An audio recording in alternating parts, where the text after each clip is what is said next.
maioria das pessoas são pensadores compulsivos. Quando dizemos a eles que há uma voz em suas mentes que nunca para de falar, eles dizem, que voz? Ou negam, o que, obviamente, é a própria voz falando. Essa voz na sua cabeça é como um vírus que entrou em seu cérebro e tomou posse de sua vida. Ela pode literalmente matá-lo se você permitir que ela saia do controle. Essa voz já levou muitas pessoas à depressão, ansiedade e até mesmo a tentativas de suicídio. Meu objetivo com este vídeo é te deixar mais consciente para que você possa calar a voz em sua mente e retomar o controle de sua vida. As informações deste vídeo vêm de um livro intitulado O Novo Mundo, de Eckhart Tolle. Este é o tipo de livro que eu pessoalmente forçaria meus pais e todos que eu amo a ler. Tenho 5 dicas que tirei deste livro para você. Então, vamos começar. Lição número 1. Quem é você? Tenho boas notícias. A voz na sua cabeça não é quem você é. Quem é você então? Aquele que a ouve e observa. A maioria das pessoas está tão identificada com a voz, com os pensamentos em suas mentes, que nem percebe que há mais em si além da tal voz. Pare por um segundo e observe seus próprios pensamentos. Analise seus pensamentos como se estivesse observando outra pessoa. E logo vai perceber que, na verdade, existem 2 entidades. Os pensamentos e a entidade que observa os pensamentos. Quem observa é você. A outra entidade é apenas uma criatura que finge ser você e se esforça muito para convencê-lo disso, mas não é você de verdade. Lição número 2. A maior doença da humanidade: pensamento constante. Pessoalmente, eu nunca percebi que pensar constantemente era um grande problema até começar a ler os livros de Eckhart Tolle. É por isso que eu gostaria que seus ensinamentos fossem uma aula obrigatória nas escolas. Aqui está o porquê. O estado de espírito usual da maioria de nós está em disfunção, e não saber como controlá-lo nos traz muitos problemas. Por exemplo, aprendemos a usar diferentes ferramentas e máquinas, mas nunca aprendemos a controlar a máquina mais poderosa do mundo, nosso cérebro, nossa mente. Quanto mais poderosa é uma máquina, mais controle ela requer. Por exemplo, você não daria o controle do seu carro para uma criança de 5 anos, mas atualmente a humanidade deu o controle de sua máquina mais poderosa para um macaco. Pensar sem estar ciente do fato de que você está pensando é o principal problema da existência humana. Como todo mundo faz isso, acreditamos que é normal, mas não é. Há uma excelente história no livro que explica isso perfeitamente. O autor diz: certa vez, a caminho da universidade, uma mulher de 30 e poucos anos sentou-se à minha frente no trem. Era impossível não notar porque ela parecia ser maluca. Ela parecia tensa e falava consigo mesma constantemente em uma voz alta e raivosa. Ela estava tão absorta em seus pensamentos que estava totalmente alheia às outras pessoas ou aos seus próprios arredores, como se não os percebesse. Mesmo depois de descer do trem, continuei pensando sobre ela. Fui ao banheiro e, enquanto lavava as mãos, pensei, espero não acabar como ela. O homem ao meu lado olhou brevemente em minha direção e de repente fiquei chocado quando percebi que não tinha apenas pensado essas palavras, mas as disse em voz alta. Oh meu Deus, eu já sou como ela, pensei. Por acaso minha mente não estava constantemente ativa, assim como a dela? Havia apenas pequenas diferenças entre nós. A principal emoção subjacente por trás de seu pensamento parecia ser a raiva. No meu caso, era principalmente a ansiedade. Ela pensava em voz alta, eu pensava na minha cabeça. Se ela era louca, então todos éramos loucos, inclusive eu. A diferença era apenas o grau de loucura. Lição número 3. Voz na cabeça. Do que ela é feita? Ok, até agora aprendemos que existe uma voz na sua cabeça que nunca se cala, e você não é essa voz, e sim aquele que a observa. Agora vamos tentar entender do que essa voz é realmente feita e como ela foi criada. O autor utiliza diferentes termos para descrever a voz, como falso eu, conjunto de pensamentos, eu ilusório, eu fictício. Mas o mais simples e mais usado no livro é ego. Então, no resto do vídeo, vou me referir a essa voz na cabeça como ego. Uma das estruturas mentais mais básicas através da qual o ego passa a existir é a identificação. Identificação com o quê? Identificação com as coisas. Quando me identifico com algo, me torno o mesmo que aquele algo, como se fossem uma coisa só. Por exemplo, se você prestar atenção nas crianças que estão começando a falar, verá que elas não têm um senso de eu. O ego delas ainda não se desenvolveu totalmente. É por isso que elas se referem a si mesmas na terceira pessoa. Em vez de usar eu, elas dizem coisas como Arthur está com fome, Arthur quer água, este brinquedo é do Arthur. Mais tarde, quando a criança se desenvolve, o ego também se desenvolve e brinquedo do Arthur vira meu brinquedo. E mais tarde, meu brinquedo se tornará meu carro, minha casa, minhas roupas, etc. E assim, à medida que a criança cresce, esse pensamento do eu original atrai outros pensamentos para si. A pessoa se identifica com um gênero, um corpo, uma nacionalidade, uma etnia, uma religião, uma profissão, coisas que possui. Outra coisa com a qual o eu se identifica são papéis desempenhados: mãe, pai, marido, esposa, coisas que eu gosto, coisas que eu não gosto. Olha, provavelmente essa explicação que você acabou de ver sobre o ego não é o suficiente para você entender completamente como o ego é e como ele se manifesta no seu dia a dia. Mas não se preocupe, a próxima lição vai deixar isso bem mais claro. Lição número 4. As muitas faces do ego. Vou te dar 8 exemplos para te ajudar a entender como o ego se manifesta em sua vida. Primeiro, a necessidade do ego de se sentir superior. Você está prestes a contar a alguém uma novidade. Adivinha só, você ainda não sabe? Vou te contar.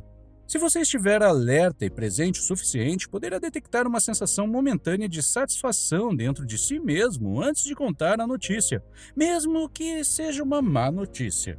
Isso se deve ao fato de que, por um breve momento, há, aos olhos do ego, um desequilíbrio entre você e a outra pessoa, e você está em vantagem. Por esse breve momento, você sabe mais do que o outro. A satisfação que você sente é do ego. Mesmo que você esteja conversando com o presidente, você se sente superior naquele momento, porque sabe mais. Isso é parte do motivo de muitas pessoas serem viciadas em fofoca. 2. Ego e fama.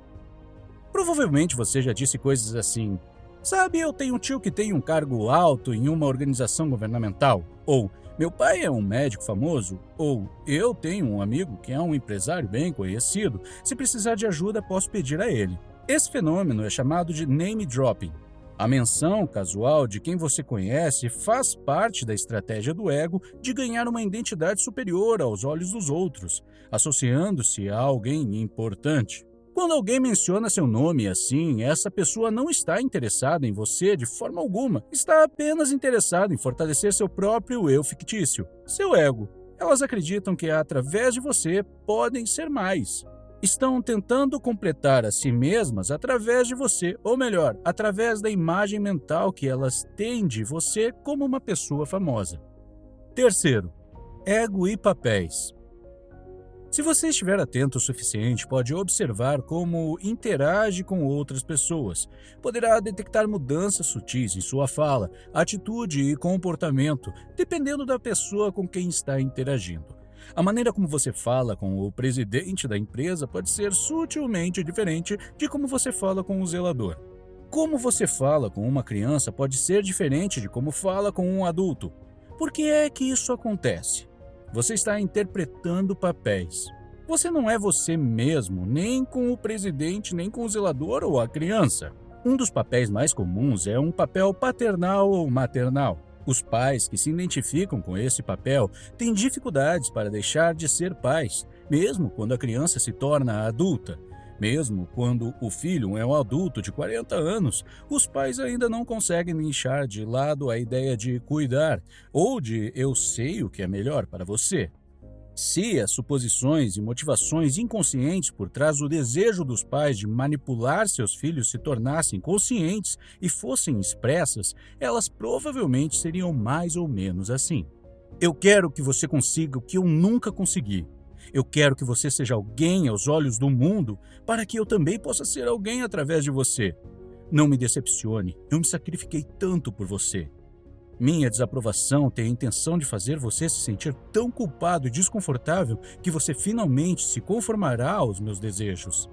Eu sei o que é melhor para você. Eu te amo e continuarei a te amar se você fizer o que eu sei que é certo. Quando você torna conscientes tais motivações inconscientes, você imediatamente percebe como elas são absurdas. O ego que está por trás delas torna-se visível. O autor diz que alguns pais com quem falou de repente perceberam: meu Deus, é isso que eu estou fazendo? Se seus pais estão fazendo isso com você, não diga a eles que eles estão inconscientemente sob o domínio de seus egos. Isso provavelmente os tornará ainda mais inconscientes, porque o ego assumirá uma posição defensiva.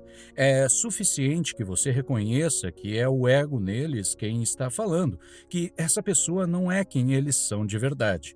Padrões egóicos, mesmo que antigos, às vezes se dissolvem quase milagrosamente quando você não se opõe a eles. Esteja ciente também de suas próprias suposições ou expectativas inconscientes sobre seus pais. Meus pais deveriam aprovar tudo o que eu faço, eles têm que me entender e me aceitar como eu sou. Sério? Por que eles deveriam fazer isso? O fato é que eles não fazem porque não conseguem. Eles ainda não são capazes de se desidentificar de seu papel. Sim, mas não poderei me sentir feliz e confortável com quem sou, a menos que tenha sua aprovação e compreensão? Será? Que diferença a aprovação ou desaprovação deles realmente faz para quem você é? Todas essas suposições não examinadas causam muitas emoções negativas e infelicidade desnecessária. Quarto, ego e competição. Eu quero te ajudar, mas se eu fizer isso, estarei criando competição para mim. Ou, se eu te ajudar a entrar nesse mercado, seu canal será maior que o meu. Ou, você entrar nesse mercado significa que terei menos visualizações. São respostas desse tipo que às vezes recebo quando peço a cooperação de outros canais do YouTube. Como muitos de vocês sabem, eu traduzo esse canal para vários outros idiomas e cooperação é uma das melhores formas de lançar um novo canal. Às vezes não importa o quanto eu explique os benefícios da cooperação e quanto eu também posso ajudá-los em troca, eles ainda resistem em cooperar. Eles sentem que se eu entro no mercado e sou bem-sucedido, isso significa que eles se tornarão menos bem-sucedidos. O que absolutamente não é o caso. Eu tenho certeza disso, pelo menos no que diz respeito ao espaço do YouTube. O autor diz que as pessoas, sem saber, sabotam seus próprios trabalhos quando se recusam a ajudar ou retêm informações de outros ou tentam prejudicá-los para que não se tornem mais bem-sucedidos ou tenham mais crédito do que eu. A cooperação é estranha ao ego, exceto quando há um motivo secundário. O ego não sabe que quanto mais você inclui os outros, mais suavemente as coisas fluem e mais facilmente as coisas chegam até você. Quando você dá pouca ou nenhuma ajuda aos outros ou coloca obstáculos em seu caminho, o universo dá pouca ou nenhuma ajuda a você, porque você se isola do todo. O sentimento central e inconsciente do ego é a falta. Portanto, o ego reage ao sucesso de outra pessoa como se esse sucesso tivesse tirado algo de mim. Ele não sabe que seu ressentimento pelo sucesso dos outros impede suas próprias chances de sucesso. Quinto, ego e negatividade. Sempre que estiver em um estado de negatividade, preste atenção e verá que há algo em você que deseja essa negatividade. Esse algo percebe a negatividade como prazerosa ou acredita que ela vai te ajudar a conseguir o que deseja. Caso contrário, quem iria querer se apegar à negatividade, tornar a si e os outros infelizes e criar doenças no corpo? Sendo assim, em um momento de negatividade, tente tornar-se ciente de que há algo em você que sente prazer com ela ou acredita que ela tenha um propósito útil. Assim, você estará se tornando diretamente consciente do seu ego.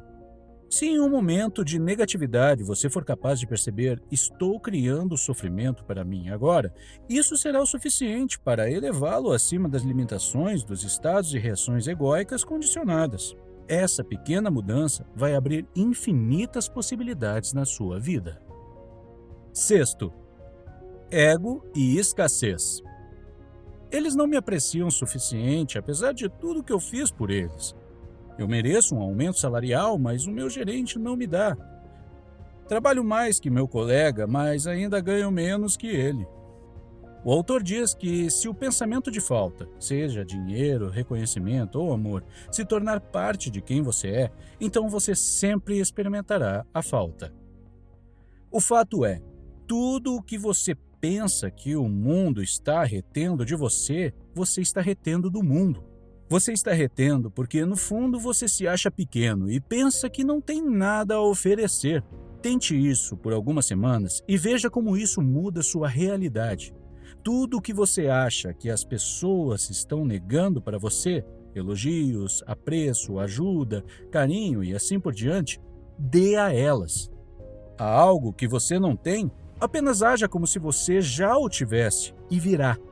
Assim que você começar a oferecer, você começará a receber. Você não pode receber o que não oferece. Tudo o que você acha que o mundo está te negando, você já tem. Mas a menos que você permita que haja fluxo, você nem saberá que tem. Sétimo, ego e doença. Você sabe que eu sofro com essa e aquela doença. Tenho certeza de que você já ouviu essas frases de pessoas ao seu redor. Essas pessoas fazem da doença parte de sua identidade. Às vezes, elas carregam essa identidade como orgulho. Isso ocorre porque os egos diferem apenas na superfície. No fundo, são todos iguais. De que forma? Eles vivem de identificação. Uma vez que o ego encontrou uma identidade, ele não quer se desapegar dela. Se a identidade for perdida, o ego rapidamente encontra uma nova forma de se reidentificar. Ele não se importa com o fato de esta nova forma ser profundamente infeliz, desde que tenha uma identidade, seja boa ou má. É possível se identificar facilmente com o corpo problemático e transformar a imperfeição, doença ou deficiência do corpo em sua identidade. Oitava, reatividade e reclamação. Há muitas pessoas que estão sempre esperando a próxima coisa contra a qual possam se revoltar, se sentir incomodadas ou perturbadas. E nunca demoram muito para encontrá-la. Que absurdo! Como você ousa? Isso me magoa. Eles são viciados em mágoa e raiva da mesma forma que algumas pessoas têm vício em drogas. Ao se indignar contra isso ou aquilo, eles afirmam e fortalecem o seu ego. Quando você reclama, por implicação, você está certo e a pessoa ou situação sobre a qual você reclama ou contra a qual reage está errada. Não há nada que fortaleça mais o ego do que estar certo. O ego adora reclamar e se ressente não apenas das outras pessoas, mas também das situações. A implicação é sempre, e isso não deveria estar acontecendo, eu não quero ficar aqui. Eu não quero fazer isso. Eu estou sendo tratado injustamente. E o maior inimigo do ego é, claro, o momento presente, ou seja, a própria vida. Lição número 5. Solução. Como retomar o controle da sua vida? Tenho 3 dicas práticas para você. Primeira, observe seus pensamentos. Você não pode lutar contra o ego e vencer. Assim como não pode lutar contra a escuridão. A luz da consciência é tudo o que é necessário. Você é essa luz. No momento que você ilumina o ego, ele se dissolve. Portanto, tudo o que você precisa para começar a separar seu verdadeiro eu do seu eu egóico é observar seus pensamentos. O autor chama isso de observar o pensador. O ego não está certo ou errado. Ele só é inconsciente. Quando você observa o ego em si mesmo, está começando a ir além dele. Também não leve o ego muito a sério. Quando você detectar um comportamento egóico em si, sorria. Às vezes você pode até rir. Acima de tudo, saiba que o ego não é pessoal. Não é quem você é. Quando você considera o ego como um problema pessoal, isso é apenas o próprio ego se manifestando. Sempre que você estiver presente e notar essa voz, você também perceberá que você não é a voz, mas aquele que está ciente dela. No momento em que você se torna consciente do ego em você, não é mais o ego, mas apenas um velho padrão mental condicionado. E isso levará a um colapso do ego.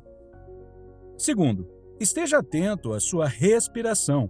O autor diz: alguém recentemente me mostrou a lista de cursos e seminários de uma grande organização espiritual. Quando a examinei, fiquei impressionado com a grande variedade de seminários e workshops interessantes. Me fez lembrar daqueles buffets escandinavos, onde você pode escolher entre uma enorme variedade de pratos atraentes. A pessoa me perguntou se eu poderia recomendar um ou dois cursos. Eu não sei, eu disse. Todos parecem muito interessantes, mas eu sei uma coisa, acrescentei. Esteja ciente de sua respiração com a maior frequência possível sempre que se lembrar. Faça isso por um ano e será algo mais poderosamente transformador na sua vida do que participar de todos esses cursos. E é grátis. Pessoalmente, acho que esta é uma das dicas mais fáceis de seguir e mais eficazes, especialmente para iniciantes. Simplesmente esteja ciente de sua respiração. Observe a sensação de respiração. Sinta o ar entrando e saindo do seu corpo. Observe como o tórax e o abdômen se expandem e se contraem levemente com a inspiração e a expiração. Uma respiração consciente é o suficiente para abrir algum espaço onde antes havia a sucessão ininterrupta de um pensamento após o outro. Uma respiração consciente, 2 ou 3 seria ainda melhor, feita muitas vezes ao dia, é uma excelente maneira de trazer espaço para a sua vida. Sinta o corpo interior. Não importa qual seja a aparência externa do seu corpo, além da forma externa, existe um campo de energia intensamente vivo. Se você não estiver familiarizado com a consciência do corpo interior, feche os olhos por um momento e se proponha a descobrir se há vida dentro de suas mãos. Não pergunte à sua mente. Ela dirá, não consigo sentir nada. Provavelmente também dirá, quero pensar em algo mais interessante. Então, em vez de perguntar à sua mente, vá diretamente para as mãos. Com isso, quero dizer, torne-se consciente da sutil sensação de vitalidade dentro delas. Está lá. Você só tem que ir lá com a sua atenção para perceber. Você pode ter uma leve sensação de formigamento no início, depois uma sensação de energia ou vitalidade. Se manter sua atenção nas mãos por um tempo, a sensação de vivacidade se intensificará. Algumas pessoas nem precisam fechar os olhos. Eles serão capazes de sentir suas mãos interiores ao mesmo tempo em que assistem a esse vídeo. Então, vá até seus pés. Mantenha sua atenção neles por 1 minuto ou mais e comece a sentir suas mãos e pés ao mesmo tempo. Em seguida, incorpore a essa sensação outras partes do seu corpo: pernas, braços, abdômen, peito e assim por diante. Até que você esteja ciente do seu corpo interior e de sua vitalidade. O que o autor chama de corpo interior não é mais realmente o corpo, mas a energia vital, a ponte entre a forma e a ausência de forma. Crie o hábito de sentir o corpo interior sempre que puder. Depois de um tempo, você não precisará mais fechar os olhos para sentir. A consciência corporal não apenas o ancora no momento presente, mas representa também uma porta de saída da prisão criada pelo ego. Também fortalece o sistema imunológico e a capacidade do corpo de se curar. Por fim, gostaria de mencionar 2 coisas que pessoalmente não gostei neste livro como leitor. Primeiro, eu tive que ouvir certos capítulos várias vezes para conseguir compreendê-los. Seria ótimo se o autor simplificasse certas coisas e incluísse explicações e exemplos mais práticos. Uma coisa que foi imensamente útil para acelerar o processo de compreensão foi combinar o áudio e o texto. Enquanto ouvia o livro, também lia a mesma coisa que ouvia. Esta é uma maneira bastante eficaz, em geral, de aprender qualquer coisa, porque você está envolvendo sua audição e sua visão. Se você é novo em audiolivros, recomendo que experimente o aplicativo Audible, que é o que eu uso. Você pode obter este e qualquer outro livro gratuitamente se inscrever para o período de avaliação gratuita de 30 dias. O Audible é bom principalmente para ouvir livros em inglês. Se você está aprendendo inglês, também pode servir como uma ferramenta para melhorar suas habilidades de escuta enquanto você aprende coisas novas nos livros. É fácil de ajustar a velocidade da narração se você for iniciante ou aumentá-la se tiver nível avançado. Agora, voltando para o assunto. A segunda coisa que não gostei neste livro é que o autor faz referências religiosas com bastante frequência, talvez pelo fato de espiritualidade e religião serem coisas bastante próximas. No entanto, como afirma o autor Joe Dispenza, ao incluir religião, você divide o público. Obviamente, algumas pessoas são religiosas e outras não. O próprio Joe Dispenza fala sobre temas de natureza bastante semelhantes, mas ele usa principalmente a ciência como base para explicar as coisas, o que é algo que eu pessoalmente prefiro. Apenas minha opinião, e você é livre para discordar. Pretendo publicar mais um vídeo baseado neste livro, portanto, certifique-se de se inscrever e de ativar as notificações. Caso contrário, pode ser que você não seja avisado. E se você acha que este foi um vídeo útil e que mais pessoas deveriam vê-lo, clique no botão like. Não custa nada, mas ajuda o vídeo a ser recomendado para as outras pessoas. Muito obrigado por assistir e tenha um ótimo dia!